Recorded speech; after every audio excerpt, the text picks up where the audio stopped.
હું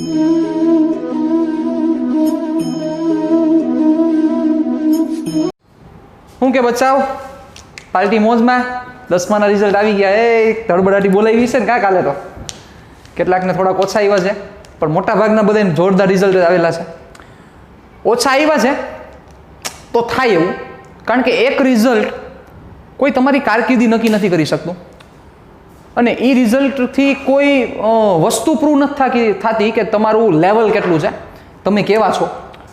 એટલે એમાં થોડુંક જરાય મૂંઝાવું નહીં. બીજી વસ્તુ થોડીક લકની પણ આમાં ગેમ હોય છે.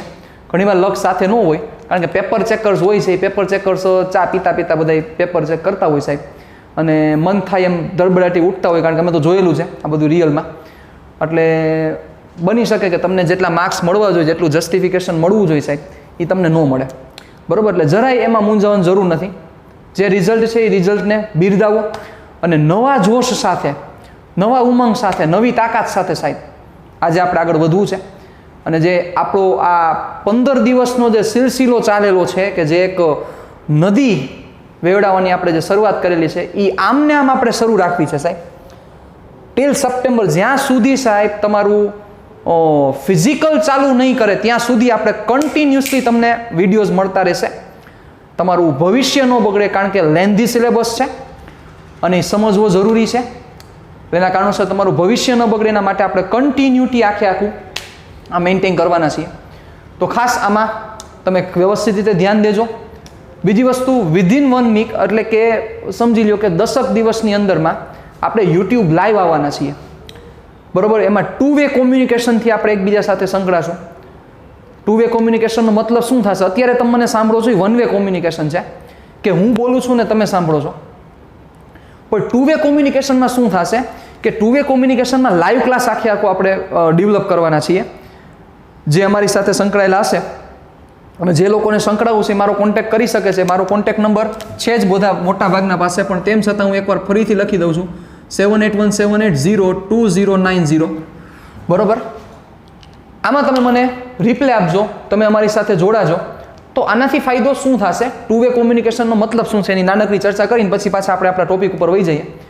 કે સપોઝ 2 વાગે મારો ક્લાસ શરૂ થાય છે, તો 2 થી 3 મેં સપોઝ લાઈવ ક્લાસ આખો મેં અરેન્જ કરેલું છે, 2 વાગ્યાથી ચાલુ કર્યું છે. તો જે મારી સાથે સંકળાયેલા છે એ લોકો ડાયરેક્ટ મને લાઈવ જોતા છે.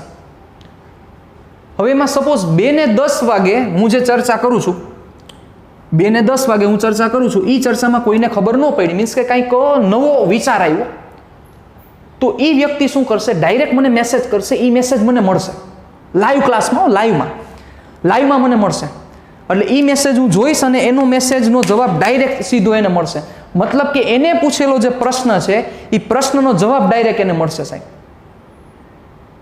ઓકે? એટલે મતલબ શું થયો, તમે 2 ને 10 પૂછ્યું એટલે હું સીધો રીડ કરું અને ત્યારે ને ત્યારે તમારો તમને જવાબ આપો, એટલે લાઈવ જ ક્લાસ સાહેબ. એવા આપણા વિડીયોઝ બનાવવાના છે આપણે. એવા વિડીયોઝ ચાલુ થશે, યુટ્યુબ આખું લાઈવ થશે સાહેબ. ઓકે? તો ખાસ જે હજી લોકો અમારી સાથે નથી થયા એ બધા મસ્ત સાથે થઈ જાઓ, બધા જોવા માંડો વ્યવસ્થિત રીતે. બરોબર? અને આપણી સાથે કનેક્શનમાં આવી જાઓ. ચાલો, શું છે જો આપણો હોમવર્કનો સમ હતો લાસ્ટ ટાઈમ, યાદ કરો ભાઈ, કે r બરાબર 2 મીટર, નંબર ઓફ રોટેશન, ઇંગ્લિશ મેં વર્ડ લખેલો છે, તમે સલવાઈ જાશો નહીં એવી મને ખબર છે, કારણ કે બધા ઇન્ટેલિજન્ટ પર્સન છો. રોટેશન બોલે તો પરિભ્રમણ. લખી દઉં હાલો. નંબર ઓફ રોટેશન એટલે કે રોટેશનના નંબર નથી લેવાના. જોજો પાછા આપણે કોન્ટેક્ટ નંબરમાં એનો જ લખતા હોય. નંબર ઓફ રોટેશનનો મતલબ એવો છે કે પરિભ્રમણની સંખ્યા. કેટલા પરિભ્રમણ મેં કીધા હતા? 2.25. તો સ્થાનાંતર કેટલું થશે આ પ્રશ્ન હતો. ઘણા બધા સ્ટુડન્ટ્સના મને રિપ્લાય આવી ગયા છે અને એમાં મોસ્ટ ઓફ બધા સાચા પડ્યા છે. કેટલાક લોકોને ખાલી પોઝિશન ગોતવામાં પ્રોબ્લેમ થયા છે, પણ તેમ છતાં એ લોકો મથીને એ લોકો જવાબ દીધા છે, જાણીને મને આનંદ છે.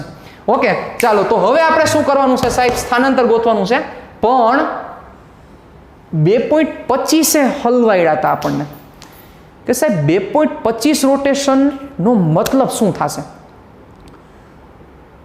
તો એના માટે આપણે કાંઈ નથી કરવું, આપણે ક્લોકને યાદ કરીએ. ક્લોક એટલે ઘડિયાળને યાદ કરીએ, એટલે તમને બધી વસ્તુ ક્લિયર થઈ જશે. ચાલો, 2.25 વસ્તુ તમને સમજાવી દઉં. પહેલા ધ્યાન રાખજો. બરોબર? આ ક્લોક આપણે લઈ લઈએ. હરખી ન દેખાતી ક્લોક જ છે તેમ છતાં. હાલો આ 12 વાગશે અહીંયા, આ 3 વાગશે અહીંયા, આ 6 વાગશે અહીંયા, અહીંયા 9 વાગશે અને પાછા 12 વાગશે. ઓકે, હવે સપોઝ તમારું જે ઇનિશિયલ પોઝિશન છે it means your starting point is at 12 o'clock, એટલે કે આ આપણે અહીંયા સ્ટાર્ટિંગ પોઈન્ટ લીધેલો હતો, યાદ કરો. તો જો એક રોટેશન પૂરું થાય બચ્ચાઓ, એક રોટેશન પૂરું થાય, આપણે આ દિશામાં આગળ વધીએ છીએ, we are going in this direction, please be with us. તો એક રોટેશન પૂરું થશે તો રોટેશન આ રીતે પૂરું થાય, વિચારો એ ભાઈ, જો દો ઇમેજિનેશન ભાઈ, હાલો. યસ, આ મતલબ કે એક રોટેશન પૂરું થશે એટલે આ એ નામનો જે કોણ છે એ કણ આ રીતે આગળ વધશે. હા, આમ જોજો. યસ, એટલે એ વસ્તુને 2D ને બાદ કરી દઈએ તો એ નામનો કણ આ ઘડિયાળમાં કેમ આગળ વધતો છે? આ રીતે વધતો છે, જોજો આ રીતે. પાછો અહીંયા હવે 2 પરિભ્રમણ થાય તો બેટા શું થાય? એ નામનો કણ અહીંથી સ્ટાર્ટ કર્યું છે, હાલો અહીંથી હાલતા હાલતા હાલતા હાલતા હાલતા હાલતા હાલતા હાલતા આ પહેલું પરિભ્રમણ, પાછો 12 ઉપર બીજા પરિભ્રમણ, વળી પાછો હાલતા હાલતા હાલતા હાલતા હાલતા હાલતા હાલતા હાલતા હાલતા પાછો અહીંયા બચ્ચા 6 સવા 2. સવા 2 નો મતલબ શું થશે? 2 તો પૂરા થઈ ગયા, પણ હવે 0.25 એટલે 25%. હવે બધી ખબર છે, એમાં આપણે જાજુ પડવું નથી. 25% એટલે શું થાય બચ્ચા? આ આખું વર્તુળ છે, આ વર્તુળના કેટલા ભાગ થયા જોવા જાવ તો 4 ભાગ થયા. જુઓ, આ પહેલો ભાગ, આ બીજો ભાગ, આ ત્રીજો ભાગ અને ચોથો ભાગ. તો એમાં આપણે કેટલા ભાગ પૂરા કરવાના છે? 25%. તો અહીંથી શરૂઆત કરી છે તો 25% ક્યાં થશે? યસ, ઈ પોઈન્ટ અહીંયા આવશે. મતલબ હવે તમે સમજી ગયા છો, હવે તમારું લોજિક હાલે છે કે એનો જે એન્ડિંગનો પોઈન્ટ છે, આ એનો એન્ડિંગ પોઈન્ટ જ ઇમ્પોર્ટન્ટ છે, એનો એન્ડિંગ પોઈન્ટ અહીંયા થશે સાહેબ. એટલે એનો મિનિંગ શું થયો? હવે ગાડી આંકો આપણી આગળ, હાલો. તો હવે જ્યારે આ પોઈન્ટ જ્યારે રોટેશન કરીને પહોંચશે સાહેબ, બરોબર, ત્યારે આ જે એ નામનો પોઈન્ટ છે, આ એ નામનો પોઈન્ટ, આ તગડો, એટલે આ તગડો અહીંયા થયો સાહેબ, એ અહીંયા પહોંચેલો છે સાહેબ, આ એ નામનો પોઈન્ટનું અંતિમ સ્થાન. તો હવે તમારે શું કરવાનું થયું? યસ, હવે તમારે જે કરવાનું થયું એ સૌથી પહેલું આ ડિસ્ટન્સ ફાઇન કરવું પડશે, જેને સપોઝ હું એક્સ કહી દઉં છું. હવે એ પણ તમને ફાઇન કરતા આવડે જ છે સાહેબ. અને હવે તમારે બીજું ફાઇન કરવાનું છે એનું સ્થાનાંતર. તો સ્થાનાંતર શું થયું? એ હતો અહીંયા, એ ડેશ પહોંચ્યો અહીંયા, એટલે સ્થાનાંતર તમારું આ થયું સાહેબ. યસ, તો this value you should find out, એટલે તમારે આ ફાઇન કરવાનું છે સાહેબ. એટલે તમારે વાય જોઈ છે. ઓકે, ચાલો બીજી વસ્તુ શું છે? તો બચ્ચા વાય કઈ રીતે મળશે થોડુંક સમજવું જોઈએ. આ ડિસ્ટન્સ હમણાં ગોતી જ લઈ છે આપણે, કેટલું છે એક્સ જેટલું ડિસ્ટન્સ, એ તો હમણાં મળી જ જશે આપણને.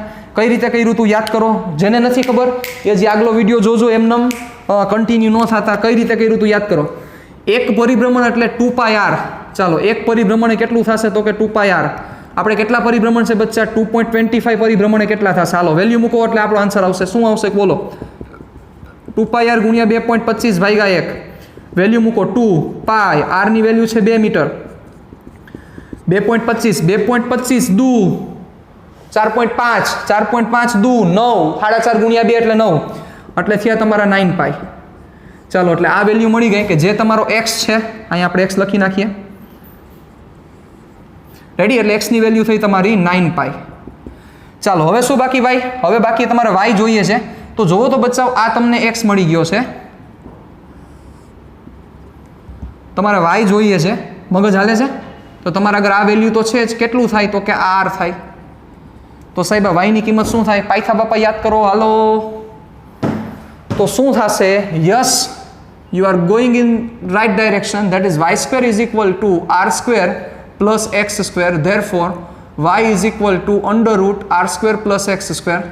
ચાલો, અંડર રૂટ r ની વેલ્યુ છે 2, એટલે 2 સ્ક્વેર પ્લસ x ની વેલ્યુ છે 9π, એટલે 9π સ્ક્વેર કેટલા થશે? અંડર રૂટ 4 પ્લસ 9 નો સ્ક્વેર એટલે 81π square. This is y, this is value of y. હવે આમાં ઘણું બધું થઈ શકે. તમે પાઈની કિંમત મૂકી દો, પછી કેલ્ક્યુલેશન્સ કરો, એ કરો. હંમેશા જવાબ, ફિઝિક્સમાં જવાબ ઇમ્પોર્ટન્ટ નથી, જવાબ આવી જ જાય. આમ તો છે જ, કારણ કે માર્ક્સ કાપી લે, પણ જવાબ આવી જ જશે. ઇમ્પોર્ટન્ટ છે આ વિચાર આવો. વિચાર આવશે એટલે કોઈ પ્રોબ્લેમ નહીં થાય. વિચાર નહીં આવે તો બધા લોચા થશે. ડન? રેડી? તો આ તમારો આન્સર હતો. ઓકે, તો અત્યાર સુધી આપણે ઘણી બધી ચર્ચા કરી ગયા, ઘણા બધા સમ કરી ગયા. હવે આપણે થોડાક આગળ વધીએ. પથ લંબાઈ સ્થાનાંતર વિશે ચર્ચા કરી ગયા. પથ લંબાઈનો મતલબ શું છે, સ્થાનાંતરનો બેઝિક નિયમ શું છે, શું મતલબ છે, બધી ચર્ચા કરી ગયા છીએ. હવે આજના ટોપિકમાં થોડાક આગળ વધીએ. હવે થોડાક ગતિ ઉપર આવીએ. યસ, મતલબ કે હવે આના પછીની જે ઇમ્પોર્ટન્ટ રાશિ છે જેનું નામ છે સરેરાશ ઝડપ અને સરેરાશ વેગ, એ બંને ઉપર આપણે જવું થશે. રેવડી? ચાલો તો ત્યાંથી આપણે આગળ વધીએ. સાથે સાથે બુક તમારી હારે રાખજો બચાવું, બુક લઈને જ બેસજો. હવે જો કે બધા બેસે જ છે, બધા ઇન્ટેલિજન્ટ થઈ ગયા છે છોકરાઓ, બરોબર. આ બધી વસ્તુ પરફેક્ટ રીતે બુકમાં તમારે સાથે સાથે નોટેશન સાથે કરવાની છે. એટલે ક્યાંય આળસ ન કરતા, પગ ઉપર પગ ચડાવીને વિડીયો ન જોતા કે બેઠા છો ને, હજી બેઠા છો, સીધા બેસી જાઓ પાછા, હાલો ઝડપ કરો. હા, રેડી? અને વ્યવસ્થિત રીતે વિડીયો જોજો. ચાલો હવે આપણે આગળ વધીએ. જોજો, ધ્યાન રાખજો. હવેનો આપણો ટોપિક છે જેની આપણે પહેલા ડિસ્કશન કરવા માંગીએ છીએ, સરેરાશ ઝડપ અને સરેરાશ વેગ.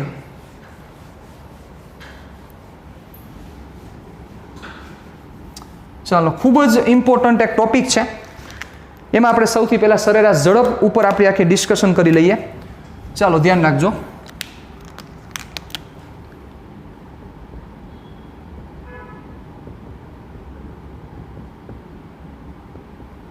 સરેરાશ ઝડપ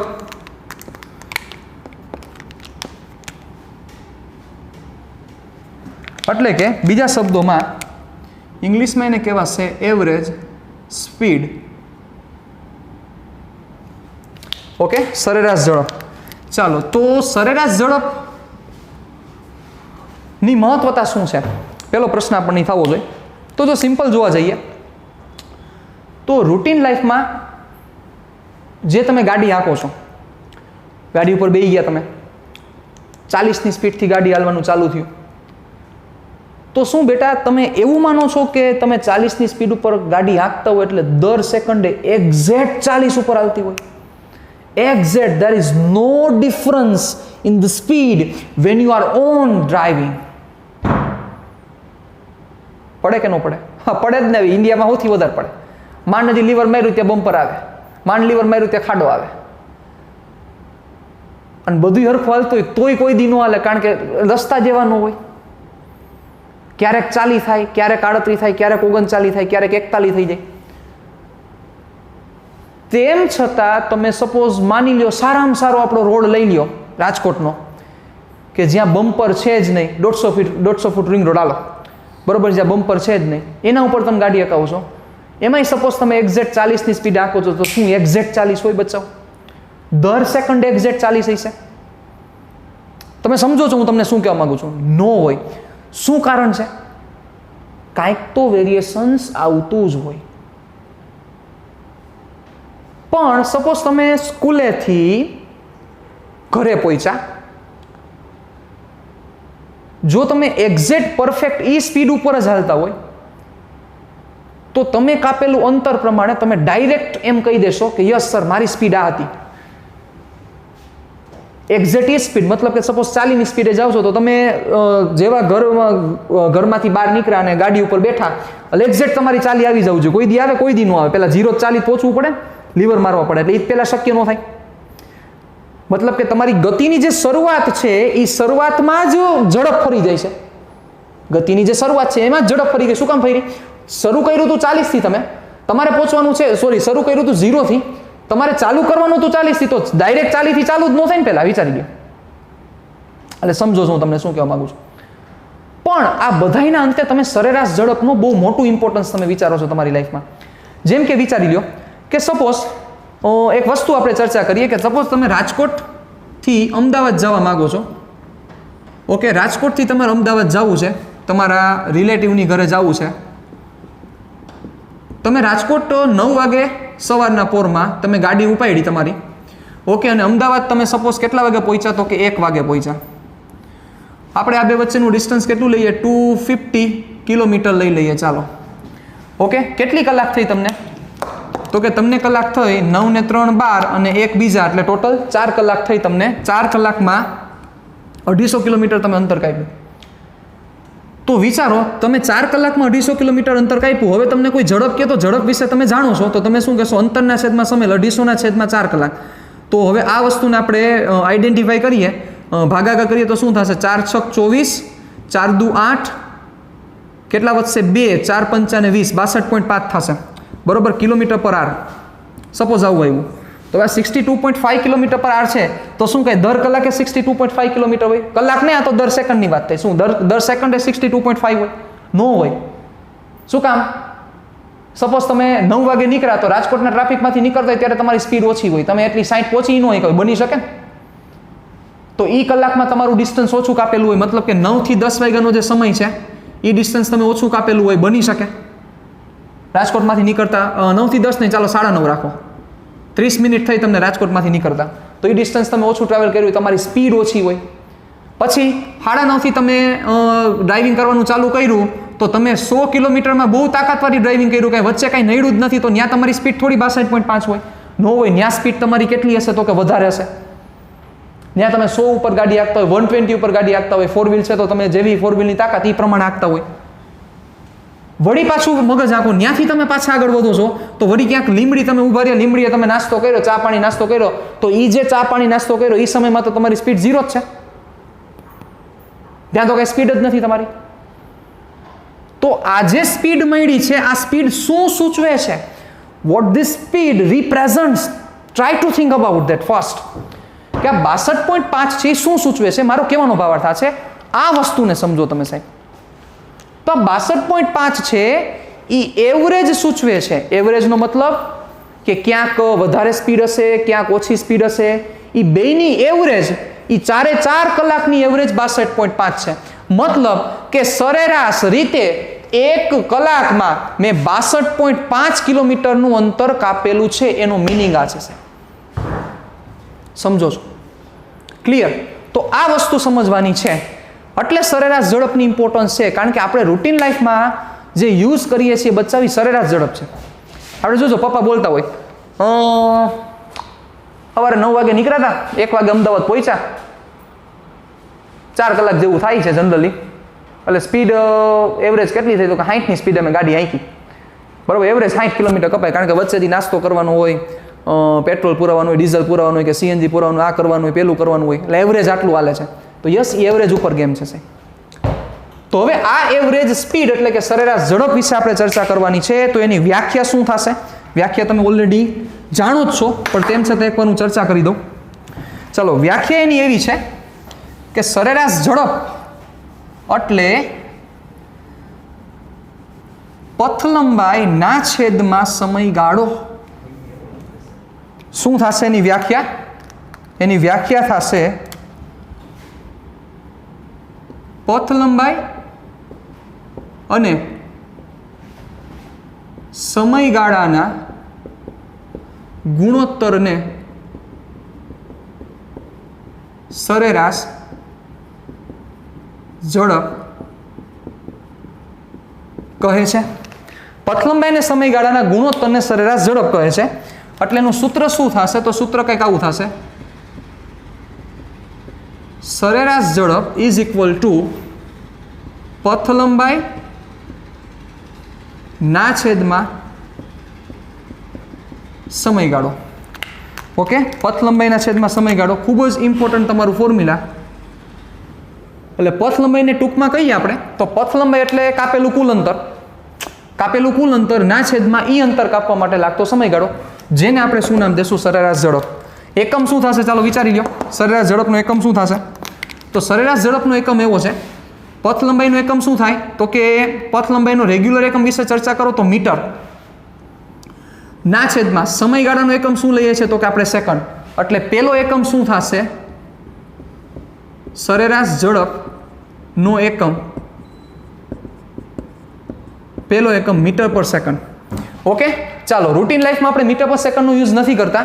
રૂટીન લાઈફમાં જે આપણે બીજો એકમ યુઝ કરીએ છીએ કે પથ લંબાઈનો આપણે બીજો એકમ કયો લઈએ છીએ? યસ, કિલોમીટર છેદમાં સમય એટલે કલાક. તો શું થશે બીજો એકમ? આ પેલો એકમ મીટર પર સેકન્ડ ને બીજો એકમ છે કિલોમીટર પર આર. આ -1 ઘાત સમજાય છે ને બચ્ચા?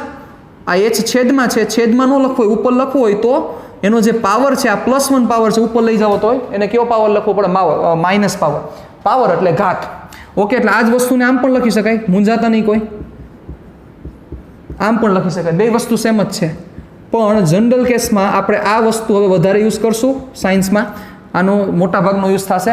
એટલે છેદમાં હોય ને, છેદમાં એ છેદને ઉપર લખો ત્યારે એનો જેટલી ઘાત હોય ઘાત માઇનસ કરી નાખવાની. સપોઝ તમને સમજાવવા માટે હું લખું છું, સપોઝ આવું છે, મીટર/સેકન્ડ² છે, આવશે જ, પ્રવેગ નામની રાશિ છે, એમાં ચર્ચા કરશું. તો આને તમે કેમ લખશો? આને તમારે આ રીતે લખવાનું થશે, ઉપર લખો, બરોબર. તો આ સાચું જ છે, કોઈ ખોટું પાડી શકે એમ નથી, પણ લખશું આપણે આ રીતના ઉપર. આને જેવા તમે ઉપર લઈ જશો એટલે શું થશે? જેટલો +2 પાવર છે કેવા થઈ જશે? -2 પાવર. ઓકે, મોટા ભાગે જાણતા હશે, પણ જે નથી જાણતા એના માટે આ ઇન્ફોર્મેશન. ચાલો, તો સરેરાશ ઝડપ એટલે પથ લંબાઈ ના છેદમાં સમયગાળો. વધી આગળ, હવે શું છે જોજો. એની જ સાથે આપણે સમજીએ સરેરાશ વેગ, કારણ કે બંને સેમ વસ્તુ જ ચાલે છે. નાનકડો ચેન્જ છે એટલે એ સરેરાશ વેગ થઈ જશે. નાનકડો ચેન્જ કરશું એટલે સરેરાશ વેગ થઈ જશે. ચાલો, સરેરાશ વેગ, ઓકે, જેને ઇંગ્લિશમાં આપણે નામ દેશું એવરેજ વેલોસિટી.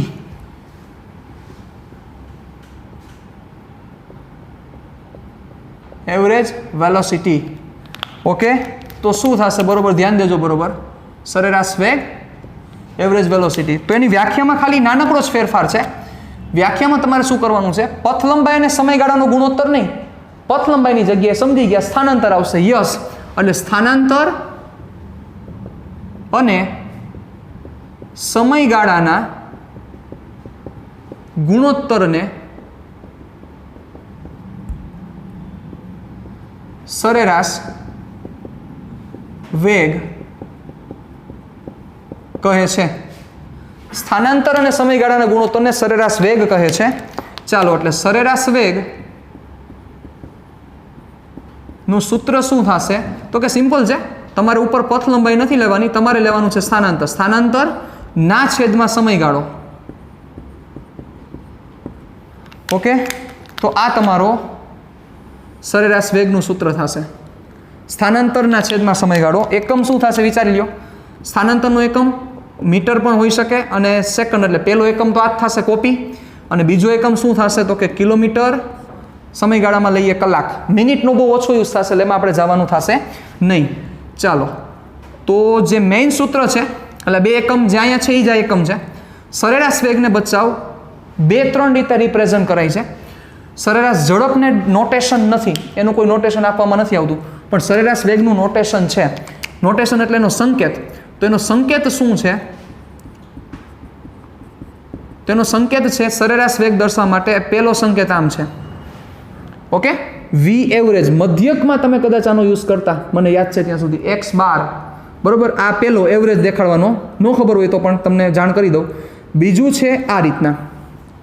જો વી છે ને, બહુ ઇમ્પોર્ટન્ટ છે. વી કઈ રીતે કરો છો તમે? બરોબર, વી આવો કરશો તો પણ કોઈ ઇશ્યુ નથી, પણ આપણે આવો નથી કરવાનો, કારણ કે વી નું નોટેશન ઘણી બધી રાશિઓમાં તમને જોવા મળશે. એટલે વી તમારે આવો કરવાનો છે. બરોબર, અહીંથી આમ કર્યો, અહીંથી આમ. હવે તમને ડિઝાઇનો કરતા તો આવડે જ છે, ડિઝાઇનના તો ખેલાડી જ છો તમે બધા. બરોબર, આ રીતનો વી કરવાનો છે. કેટલાક આમ વી કરે છે. બરોબર, આ વી આ રીતે નથી કરવાનો, કારણ કે વી ઘણી બધી જગ્યાએ જુદા જુદા આવશે અને એની જુદી જુદી ઇમ્પોર્ટન્સ રહેશે. ડન. ચાલો, આ વી સરેરાશ વેગ. બરોબર, આ રીતે દર્શાવી શકાય. પછી વી બાર, x બાર મધ્યક યાદ કરો, આ રીતે દર્શાવી શકાય. અને ત્રીજું આમ પણ લખાય, વી એવી એટલે એવરેજ. બરોબર, ત્રણેય વસ્તુ યોગ્ય છે, જે સારું લાગે લખી શકાય. મોટા ભાગના કેસમાં આપણે આનો યુઝ કરશું. ઓકે, સરેરાશ વેગનો આપણે યુઝ કરશું. ચાલો, તો શું થશે? ફોર્મ્યુલા બચાવ. ચાલો, ધ્યાન રાખજો. બરોબર, સરેરાશ વેગ એટલે વી એવરેજ ઇઝ ઇક્વલ ટુ સ્થાનાંતર. તો સ્થાનાંતરને આપણે શું લખતા હતા બેટા? યાદ કરો, Δx લખતા હતા. યાદ કરી લ્યો, Δx ના છેદમાં સમયગાળો. તો આપણે અહીંયા શું લખતા હતા? સ્થાનમાં થતો ફેરફાર એવું કહેતા હતા ને. સ્થાનમાં થતા ફેરફારને Δx વડે રિપ્રેઝન્ટ કરતા હતા. અને છેદમાં આપણે શું લખતા હતા? સમયગાળો. સમયગાળાને આપણે રિપ્રેઝન્ટ કરશું Δt. ઓકે, Δt નો મતલબ છે સમયગાળો. મેં કીધું હતું તમને, ગાળો દેખાડવા માટે, ફેરફાર દેખાડવા માટે ડેલ્ટાનો યુઝ થશે. અને સ્થાનાંતરનો મતલબ છે Δx. ઓકે, ચાલો, તો શું થશે સમજો મારી વાત. બરોબર, આ જ વસ્તુ હજી આપણે સારી રીતે રિપ્રેઝન્ટ કરીએ તો આવું થાય અંતિમ સ્થાન માઇનસ પ્રારંભિક સ્થાન, તો શું થશે ધ્યાન રાખજો બરોબર, x2 માઇનસ x1 ના છેદમાં ડેલ્ટા ટી એટલે થશે t2 માઇનસ t1. ઓકે, તો આને શું વચાય, t2 માઇનસ t1 એટલે શું થયું, આ કઈ રીતના તમે સમજશો, એવી રીતે સમજજો કે t1 સમયનું સ્થાન x1 છે, t1 સમયનું સ્થાન x1 છે અને t2 સમયનું સ્થાન કેટલું છે, x2 છે. t1 સમયનું સ્થાન x1 છે, t2 સમયનું સ્થાન x2 છે, એટલે x2 માઇનસ x1 ની ડેલ્ટા x એટલે સ્થાનાંતર અને t2 માઇનસ t1. ઓકે, નો પ્રોબ્લેમ, ભાગોમાં. સપોઝ 10 વાગે તમે અહીંયા છો, 10 વાગ્યાની ચર્ચા કરો છો, x1 ની વેલ્યુ છે સપોઝ 5 કિલોમીટર છે, તમે ક્યાં પહોંચ્યા 12 વાગે પહોંચ્યા 200 કિલોમીટરે પહોંચ્યા, તો શું થશે, x2 માઇનસ x1 એટલે x2 છે 200 માઇનસ 5 એટલે અહીંયા થશે 195. સમજી ગયા, x2 ની વેલ્યુ તમારે 200 પુટ કરી દેવાની છે, x1 ની વેલ્યુ 5 પુટ કરી દેવાની છે. હમણાં આપણે સમ કરીએ જ છીએ, પણ હું સમજાવવા માંગુ છું t2 માઇનસ t1. t2 એટલે 12 વાગ્યાનો ટાઈમ છે, t1 એટલે 10 વાગ્યાનો ટાઈમ છે, એટલે કે 12 માઇનસ 10 કેટલી કલાક થઈ, યસ તમારે અહીંયા લખવી પડશે 2 કલાક. એટલે સમયગાળો વસ્તુ સમજી ગયા તમને શું કહેવા માંગુ છું. ઓકે, તો આ ફોર્મ્યુલા તમારે યાદ રાખવાનું થશે કે v is equal to v average is equal to delta x by delta t. Okay, v average is equal to delta x by delta t. આવું ફોર્મ્યુલા આનું નહીં બને, બરોબર, એટલે આ વસ્તુને ખાસ મગજમાં રાખજો, તમારે સરેરાશ વેગનું ફોર્મ્યુલા બનશે. Ready, v average is equal to delta x by delta t. તો સિમ્પલ વસ્તુ છે, સરેરાશ ઝડપ ને સરેરાશ વેગનો મતલબ શું થયો, સરેરાશ ઝડપ પથ લંબાઈના છેદમાં સમયગાળો, સરેરાશ વેગ સ્થાનાંતરના છેદમાં સમયગાળો. ફેર એટલો છે, ઝડપમાં ઉપર પથ લંબાઈ આવશે અને વેગમાં ઉપર સ્થાનાંતર આવશે. ડન. ચાલો એના હવે સમ કરીએ. એ પહેલા એક કામ કરો, બધું મસ્ત રીતે બુકમાં ટેકવી દો, વ્યવસ્થિત રીતે એકમ સહિત બધું બુકમાં જોશે મારે, પછી છેલ્લે આપણે એનો તફાવત તો લેવાના જ છીએ, પણ એ પહેલા બુકમાં આખે આખું મસ્ત ટેકવી દો. ચાલો રેવડી, હાલો વધી આગળ આપણે. હવે જુઓ, હવે આપણે એક ઉદાહરણ લઈએ. પહેલા સાદા ઉદાહરણથી જાય કે જે આપણે સ્થાનાંતર અને પથ લંબાઈમાં કરેલું છે એ પ્રકારના ઉદાહરણથી જાય, પછી આપણે સારા સારા ઉદાહરણ મસ્ત એક એક સ્ટેપ આગળ જતા જશું.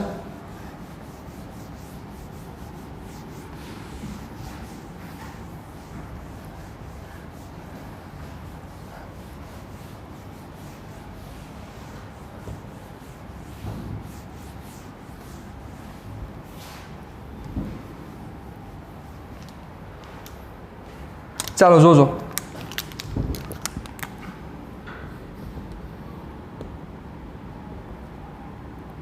હાલો પથ લંબાઈને સ્થાનાંતરમાં શરૂઆત આપણે અહીંથી કરી દીધી,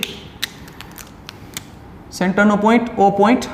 ઓકે, ચાલો 10, 20 અને 30, જાજુ નથી જવું આપણે આગળ.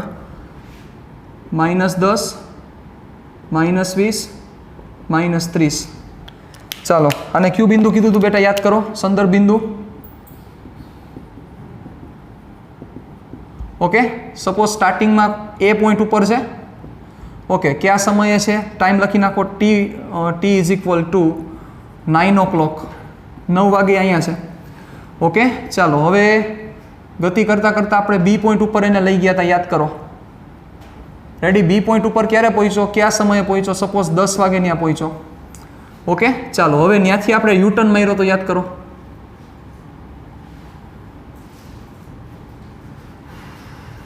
અહીંયા લઈ જાય પાછા સી પોઈન્ટ ઉપર. સી પોઈન્ટે ક્યારે પહોંચ્યો, સપોઝ 11 કલાકે પહોંચ્યો. ઓકે, આ બધા કેમાં છે, તો કે આ બધા છે કિલોમીટરમાં છે. પછી ડી પોઈન્ટ ઉપર ક્યારે પહોંચ્યો, ડી પોઈન્ટ ક્યાં છે, એક્ઝેક્ટ એની ઉપર છે, કેટલા વાગે પહોંચ્યો, 12 કલાકે. ત્યાંથી પાછા આગળ લઈ જાઓ, ઈ પોઈન્ટ ઉપર પહોંચ્યો કેટલા વાગે, તો કે 1 વાગે. ક્લિયર? તો ટોટલ કેટલા કેસ થયા, 4 કેસ થયા. AB, AC, AD અને AE. ડન. બે જ વસ્તુ ફાઇન કરવાની છે, સરેરાશ ઝડપ અને સરેરાશ વેગ, બીજું કાંઈ આપણે ફાઇન કરવાનું નથી. અને પછી બે વચ્ચેની આપણે કમ્પેરિઝન કન્સિડર કરશું કે શું થશે. ચાલો, તો સૌથી પહેલો part, case number 1, late start. Case number 1. ચાલો, કેસ નંબર 1 શું છે, તો કે આપણો પોઝિશન ક્યાંથી ક્યાં સુધીની છે, A થી B સુધી. ચાલો, A થી B. તો શું થશે, તમારી સરેરાશ ઝડપ સરેરાશ ઝડપ થશે પથ લંબાઈના છેદમાં સમયગાળો. ચાલો પથ લંબાઈ કેટલી થશે બચ્ચાઓ? એ થી બી ગયો પથ લંબાઈ કેટલી થાય? 10 ને 10 કેટલા કિલોમીટર? 20 કિલોમીટર ના છેદમાં સમયગાળો. હાલો સમયગાળો બોલો સાહેબ. 9 વાગે અહીંયા હતો, અહીંયા પહોંચ્યો 10 વાગે, એટલે સમયગાળો કેટલો થયો કહેવાય? કેટલો સમય ગયો? 9 વાગે ચાલુ કર્યું, પહોંચ્યો 10 વાગે, સમય ગયો 1 કલાક, એટલે આ સમયગાળો. સમજ્યા? હવે અહીંયા સમજાઈ ગયું તમને ડેલ્ટા ટી શું થયો? આ કેસમાં હું એકવાર ડેલ્ટા ટી સમજાવું છું, પછી તમને પ્રોબ્લેમ નહીં થાય. અહીંયા T1 શું હતો? પ્રારંભિક ટાઈમ 9 વાગ્યા. T2 શું હતો? અંતિમ ટાઈમ 10 વાગ્યા. તો હવે સમયગાળો શું થયો? જે મેં તમને કીધું એ ડેલ્ટા ટી. ડેલ્ટા ટી એટલે શું થયું? T2 - T1, that is 10 - 9, that is 1 hour. Okay, તો એ અહીંયા મેં પુટ કરેલા છે. તો શું થશે? વેલ્યુ વિચારી લો તો 20/1 એકમ કેમાં હતા? 20 કિલોમીટરમાં. એક શેમાં છે? કલાકમાં, એટલે કિલોમીટર પર આર. તો આ તમારી સરેરાશ ઝડપ થઈ. ચાલો ગોટ ઇટ. હાલો હજી શું બાકી છે આમાં? સરેરાશ વેગ. ચાલો સરેરાશ વેગ. ઓકે, આપણે એને વી એવરેજ વડે દેખાડીએ અને એની જ આપણે હવે ટેવ પાડીએ છીએ ડેલ્ટા એક્સના છેદમાં ડેલ્ટા ટી, કારણ કે આ સૂત્ર સાથે આપણે બહુ સંબંધ છે તાકાતવાળો. તો ડેલ્ટા એક્સ સ્થાનાંતર કેટલું થયું સાહેબ? હાલો સ્થાનાંતર બોલો. સ્થાનાંતર એટલે અંતિમ સ્થાન માઇનસ પ્રારંભિક સ્થાન. અંતિમ સ્થાન 30, પ્રારંભિક 10, કરો બાદબાકી એટલે શું થશે? 30 - 10, અંતિમ પ્રારંભિક 30 - 10 ના છેદમાં સમયગાળો. સમયગાળો બે માટે સેમ જ છે 1. શું થશે વિચારી લ્યો? ધેટ ઇઝ 20 કિલોમીટર પર આર. પણ સમજવા જેવી વાત એ છે કે શું છે એ પછી કહું તમને, અત્યારે નથી કહેતો. હાલો કેસ નંબર 1. ઓકે, ચાલો આ વધુ આગળ કેસ નંબર 2 માં જાઓ. શું થશે ચાલો ધ્યાન રાખજો.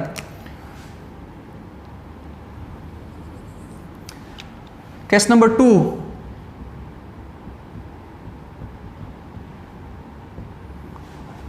પોઝિશન તમારે લેવાની છે, સ્ટાર્ટિંગ એ પોઈન્ટ જ લઈ છે આપણે, A થી B through C, sorry A to C through B, એટલે કે A થી C જવાનું છે પણ વાયા B.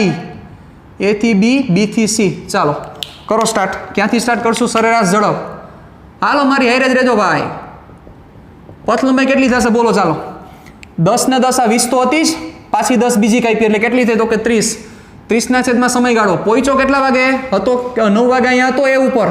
સ્ટાર્ટિંગ ને એન્ડિંગ જોઈ લો પહેલા. સ્ટાર્ટિંગ એ છે, એન્ડિંગ C છે. 9 વાગે અહીંયા તો C ઉપર ક્યારે પહોંચ્યો? 11 વાગે. કેટલી કલાક? કેટલી કલાક થઈ? યસ, કલાક થઈ 2. શું કામ? 9 વાગે હતો, 11 વાગે ત્યાં પહોંચ્યો 2 કલાક. 30 ભાગ્યા 2 15 કિલોમીટર પર આર. ઓકે, આ સરેરાશ ઝડપ થઈ તમારી. રેવડી? હવે એના પછી શું છે? સરેરાશ વેગ. હવે હું સરેરાશ વેગ નહીં લખું, વી એવરેજ જ લખું છું. ડન? હાલો હવે વી એવરેજ એટલે સરેરાશ વેગ ડેલ્ટા એક્સના છેદમાં ડેલ્ટા ટી. ફોર્મ્યુલા હર વખતે લખીશ કારણ કે આ ફોર્મ્યુલા મગજમાં તમારે ફિટ કરવાનું છે. જો લોચાનો મારતા ડેલ્ટા કટ ન થાય. આ તો આપણે હરખું દેખાય સીધું ઉડાડ નાખવાનું. ઉડે નહીં ભાઈ, જોજો. ડેલ્ટા ફેરફાર દેખાડે છે, ડેલ્ટા પ્રક્રિયા દેખાડે છે. પ્રક્રિયાઓ ઉડે નહીં ક્યાંય મેથ્સમાં. એટલે મેથ્સના ખૂન ન કરવા ક્યારેય, ગમે ત્યારે. બરોબર? એટલે ડેલ્ટા ઉડાડી નથી નાખવાના. ઓકે, ખાસ આ વસ્તુ જોજો. ચાલો ડેલ્ટા એક્સના છેદમાં ડેલ્ટા ટી સાહેબ. સરેરાશ વેગ, અંતિમ સ્થાન. ચાલો અંતિમ સ્થાન શું છે સાહેબ? C નું સ્થાન બોલો 20 છે. જોવો. પ્રારંભિક સ્થાન કેટલું છે? તો કે A. એનું સ્થાન કેટલું છે? 10 છે. બોલો હાલો અંતિમ સ્થાન માઇનસ પ્રારંભિક સ્થાન. અંતિમ 20, પ્રારંભિક 10, 20 - 10 ડિવાઇડેડ બાય 2R. હાલો શું થશે બોલી જાઓ? 20 - 10, 10 ભાગ્યા 2 5. ઘડી આવડે જ છે. 5 કિલોમીટર પર આર. This is the average velocity. Okay, आगे बढ़ते थर्ड केस को नजर में लेते हैं. तो क्या होगा? That is case number 3. Okay, ચાલો ક્યાંથી જવાનું છે ભાઈ? કેસ નંબર 3 માં A થી D જવાનું છે પણ વાયા B વાયા C, એટલે A to B to C to D. Done. Initial position એટલે કે સ્ટાર્ટિંગનું જે સ્થાન છે એ છે, અંતિમ સ્થાન છે એ D છે. વધુ આગળ ચાલો ભાઈ. ક્યાંથી સ્ટાર્ટ કરશું બોલી જાઓ? પહેલા સરેરાશ ઝડપ. હાલો બોલો સરેરાશ ઝડપ. શું થશે સાહેબ? પથ લંબાઈ કેટલી? 10, 20, 30, 40 ના છેદમાં સમયગાળો બોલો. 9 વાગે ચાલુ થયું હતું, સ્ટાર્ટિંગનો પોઈન્ટ 9 વાગ્યાનો છે, એ પોઈન્ટ છે, અંતિમ પોઈન્ટ D છે, 12 વાગે. આ 9 આ 12 કેટલા થશે સાહેબ? 3 કલાક. હાલો 40 ભાગ્યા 3 13.33, 13 39. ગોતી લ્યો.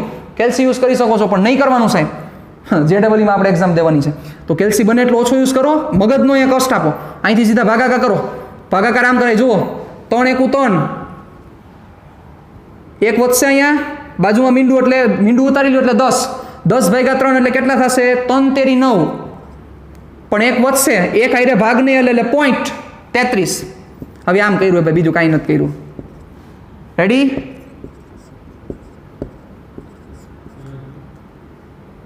તંતેરી 9 1.0. રેડી? આ રીતે કરી શકાય. પણ સ્પીડ તો જ આવશે આવું નહીં કરીને, અહીંયા જ વિચારીને, અહીંયા જ તમારે કલ્પના કરવાની કે સાહેબ આ ભાગાકાર કેમ થાય. બરોબર? અહીંયા આવું વિચારવા નહીં જવાનું. આ બધું ધોરણ નાના ધોરણમાં તમે આવું કર્યું, પણ હવે અહીંયા જ આ થઈ જવું જોઈએ. અહીંથી જ સીધા છેદ ઉડવા જોઈશે. એ મગજ ડેવલપ કરો. તમને આ દેખાવો જોઈએ, તમને આ વસ્તુ દેખાવી જોઈએ ડાયરેક્ટ કે સાહેબ અહીંયા ચોગડો છે તો અહીંયા ચોગડો દેખાવો જોઈએ. ચોગડો છે, અહીંયા તગડો છે, તો 3 × 3 થશે, 1 વધશે તો ડાયરેક્ટ અહીંયા 1 લખાઈ જવું જોઈએ, 10 આવવો જોઈએ. હવે શું કીધું તો કે 10/3 કરવાના છે. યસ, તો 10/3 શું થશે? યસ, 3 આઈ હાલશે, 13 આવ્યા, એક જ વૈધો.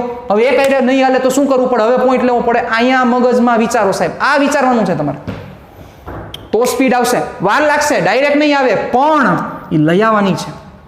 વધી આગળ હાલો. km/h. ઓકે, હાલો હાલો હાલો. ચાલો સાહેબ, સરેરાશ વેગ એવરેજ શું થશે બચ્ચાઓ? હા, સમજી ગયા કેટલાક? સ્થાનાંતરના છેદમાં સમયગાળો. સ્થાનાંતર શું છે? પ્રારંભિક સ્થાન A, અંતિમ સ્થાન D, પણ A અને D ના સ્થાન સેમ જ છે. જોઈ લ્યો. તો જે A નું સ્થાન છે 10 છે, એ જ D નું સ્થાન છે 10 છે, તો સ્થાનાંતર થયું તમારું 0. સમયગાળો કેટલો? 3 કલાક, કારણ કે 9 ને ઓલું 12 એટલે 3, 0/3 એટલે 0 km/h. 0 આવ્યો. વિચાર કરવાનો છે. ઓકે, છેલ્લો સ્ટેપ, કેસ નંબર 4. ચાલો સાહેબ, કેસ નંબર 4 શું છે સાહેબ?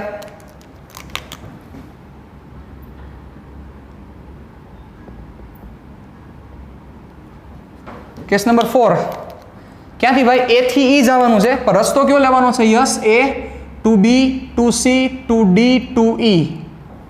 ઓકે, ચાલો જોજો, ધ્યાન રાખજો. બરોબર, શું જોઈશે પહેલા તમારે? પહેલા જોઈશે તમારે સરેરાશ ઝડપ. ઓકે, ચાલો, સરેરાશ ઝડપ શું થશે બચ્ચા? બોલો જોઈ. પથ લંબાઈ ગોતવી પડશે ને. હાલો ગોતો. અહીંયા સુધી 40 હતી. હાલો, એટલો મગજ હાલવો જોઈએ ભાઈ. 10 20 30 40 50 60 ને 70. હાલો, લાઈટ થઈ. 50 60 ને 70 એટલે 70 ના છેદમાં સમયગાળો બોલો. ચાલો, 70 ભાગ્યા સમયગાળો કેટલો ભાઈ? 1 વાગે ત્યાં પહોંચ્યો. જોઈ લ્યો. સ્ટાર્ટિંગ પોઈન્ટ A છે, એન્ડિંગ પોઈન્ટ તમારો E છે. સ્ટાર્ટિંગ પોઈન્ટ A એટલે 9 વાગ્યા હતા, એન્ડિંગ પોઈન્ટ 1 વાગ્યા હતા. 9 ને 1 કેટલા થાય? 10 નો થાય. એમ નથી કરવાનું, 9 થી 1 એટલે 9 વાગ્યા ને 1 વાગ્યાનો સમય 4 કલાક ડિવાઇડેડ બાય 4. હાલો, મગજના કેલ્સીને થોડુંક કાર્યાન્વિત કરો. શું થશે સાહેબ? 4 × 4 3 વૈધા એટલે કેટલા થયા? 30 થયા. 4 30 ભાગ્યા 4 શું થશે? 4 7 ને 28. 2 વૈધા, 4 એટલે ભાગ નો હાલે, પોઈન્ટ લેવો પડશે એટલે 2 વૈધા, 0 નીચે આવ્યો, 20 થયા. 4 25 યસ 17.5 છે ને? બાકી કેલ્ક્યુલેશન તાકાત વાળી આમ કરવાનું છે સાહેબ, અને કરી નાખશો તમે, મને તમારા ઉપર વિશ્વાસ છે. ચાલો, હવે સરેરાશ ઝડપ, સરેરાશ વેગ. વેગમાં શું થશે બચ્ચા? ડિસ્પ્લેસમેન્ટ. ફરીથી ફોર્મ્યુલા લખીશ, Δx/Δt. અંતિમ સ્થાન શું છે? અંતિમ સ્થાન E છે. E નું સ્થાન શું છે? -20 છે. પ્રારંભિક સ્થાન A છે, A નું સ્થાન શું છે? તો કે 10 છે. ચાલો, તો સ્થાનાંતર શું કરવું પડશે? યાદ કરો. અંતિમ સ્થાન માઇનસ પ્રારંભિક સ્થાન. અંતિમ સ્થાન છે -20 માઇનસ પ્રારંભિક સ્થાન છે 10 ના છેદમાં કેટલી કલાક? તો કે 4 કલાક એટલે થશે -30 ના છેદમાં 4. કેલ્સી કરો. શું થશે? 4 7 ને 28.28. હવે 2 વૈધા અને પછી હજી એક મીંડું આવશે એટલે -7.5 km/h.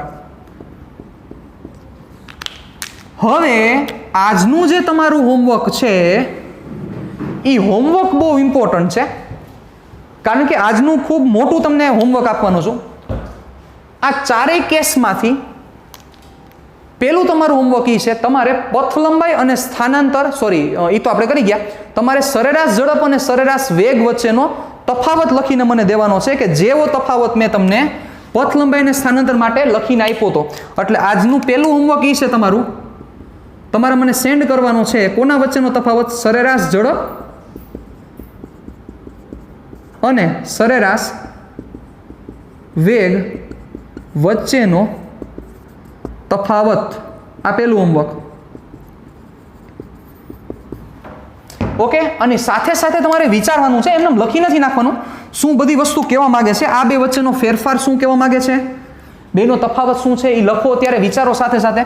બીજો એક પ્રશ્ન એ છે કે તમે જુઓ સરેરાશ વેગની કિંમત ક્યાંક પ્લસ આવી, જુઓ આ જગ્યાએ પ્લસ છે, આ જગ્યાએ પ્લસ છે, આ જગ્યાએ 0 પણ આવી, આ જુઓ, અને આ જગ્યાએ માઇનસ પણ આવી. તો બચ્ચાઓ સરેરાશ ઝડપ ક્યાંય નેગેટિવ નથી, જુઓ સરેરાશ ઝડપ પ્લસ જ છે. Can you? યસ, ક્યાંય નેગેટિવ છે નહીં, આ પ્લસ જ છે. પણ સરેરાશ વેગ નેગેટિવ પણ છે, પોઝિટિવ પણ છે ને 0 પણ છે. તો હવે મારો પ્રશ્ન એ છે કે આ પોઝિટિવ અને નેગેટિવ શું સૂચવે છે? એટલે બીજો પ્રશ્ન, આ પહેલો પ્રશ્ન હોમવર્કમાં, બીજો પ્રશ્ન હોમવર્કમાં એ છે કે વી એવરેજમાં પોઝિટિવ અને નેગેટિવ શું સૂચવે છે? આ બે પ્રશ્નના જવાબ દેવાના છે. જ્યારે નેક્સ્ટ ટાઈમ મળશું ત્યારે સારા એવા સમ ઉપર સાથે આપણે આગળ વધશું. પણ એક બેઝિક સમ હતો કે જે સમજવો જરૂરી છે, જેના ઉપરથી તમને સરેરાશ ઝડપ ને સરેરાશ વેગ વચ્ચેનો સંબંધ ખબર પડી જશે. તો નેક્સ્ટ લેક્ચરમાં મળશું ત્યારે આગળ ડિસ્કશન કરશું. ટાટા બાય બાય, સિયા, ફિર મિલેંગે ચલતે ચલતે. Thank you very much.